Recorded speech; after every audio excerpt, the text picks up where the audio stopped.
Пресретнувачите се модерни, така наречени извидувачки дронови испратени од САД во Украина за да ја помогнат на земјата која е втурната во војна. Тие се произведуваат во Калифорнија, во објект во собственост на AeroVironment, компанија што ги произведува овие дронови. Двата типа на беспилотни летала, Switchblade 300 и помокните 600 или така наречените беспилотни летала камикази, беа испратени во Украина од пролета 2022, наводно сега се на бојното поле. Помалиот, покомпактен Switchblade 300 лесно може да го носи во ранец еден војник.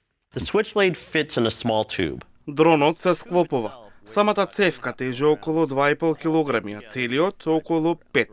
Значи, еден војник може да носи 3 дронови во ранец. Поставувањето трае околу 2 минути.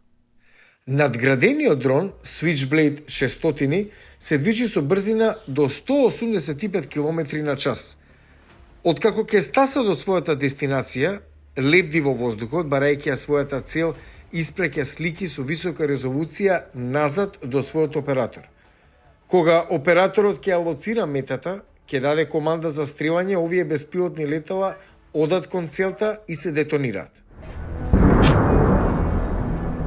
Моделот Switchblade 600 е поголем и понапреден. Исто така е потежок, но сепак пренослив. Може да остане подолго во воздух и е доволно моќен да предизвика оштетување на оклопот на тенковите.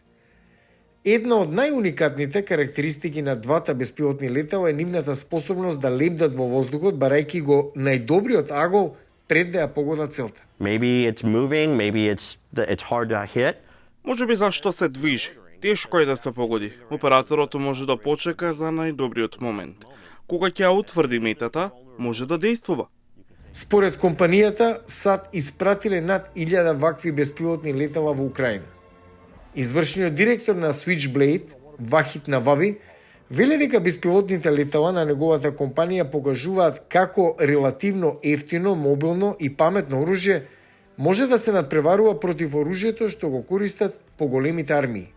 Ukraine war was by far the most incredible example. Војната во Украина беше убедливо најдобриот пример за тоа како многу помала држава или војска може да се бори против суперсила.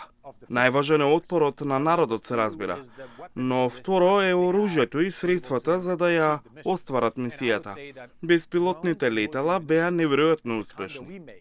Наваби вели дека ваквите технологии, како овие беспилотни летала, може да бидат одлучувачки фактор во наредните месеци.